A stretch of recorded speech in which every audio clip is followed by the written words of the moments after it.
Hey there, everyone. Welcome back to another TTRP. That's the Transformers Talk Raw podcast here on YouTube and Spotify. I'd like to thank you guys for listening in on this Tuesday morning, Monday evening, whenever you're watching. I'm getting a little bit behind this week, but want to get you caught up for the beginning of your work week. I hope your Monday went well. Your Tuesday is going to be even better, guys. I appreciate you coming in and listening to this segment.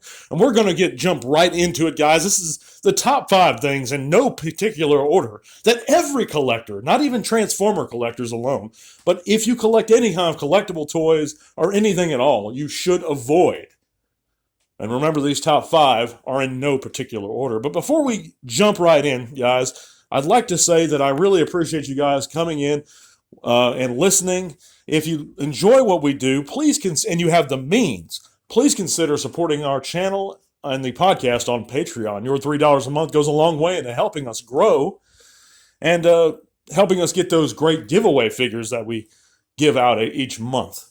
But let's get right into it, guys. Number 5 on the top thing that all collectors must avoid is do not compare your collection to anyone else's. That's right. We as collectors have a tendency to look at what we have, look at what others have, and try and aspire to either be greater or have what they do in our own eyes, and I think that's a mistake a lot of people make. It can discourage new collectors.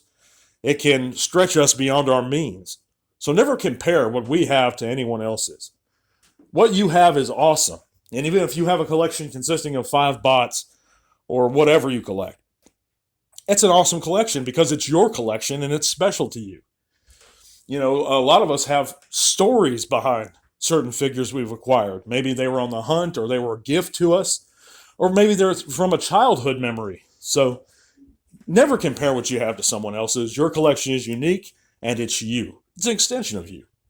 Number 4, if it's too good to be true, guys, especially, it probably is. The old saying goes. And this one's regarding scams, specifically online scams. And as collectors, we have a tendency to come across these often. I've been scammed myself in the past. So if it's too good to be true, guys, it usually is. If somebody has just that part you're looking for at a seemingly affordable price when that part's very rare, or that chase figure you've been after, and they don't have references, don't trust that. Even if you have a good feeling about them, get some references, check those references. Guys, the scams are still ongoing. It was happening in the late 90s when I was doing business for Transformers Online. People were getting scammed because they weren't checking those references, guys. And even if you do somehow check, make sure they have a few good ones that you can verify. So that's pretty much it for number 4. It's just a warning to avoid those scams. Number 3 is avoid the hype, or don't pay scalpers. We get so caught up in these new reveals, and we get our minds so anticipative of these newest figures, where we just can't wait and we'll do almost anything. But a lot of times, either that hype is unwarranted, the figure is kind of underwhelming, or a scalper is going to be offering a decent figure at an astronomical price just because you want it right now.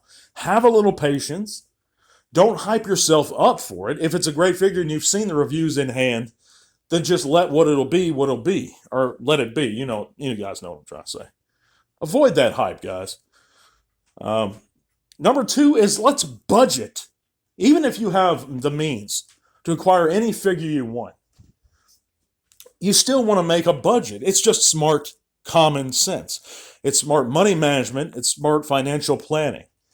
But for most of us, we don't have the money or the means to buy whatever we want, and we have to plan that out accordingly. Making a monthly budget is a smart way of doing that.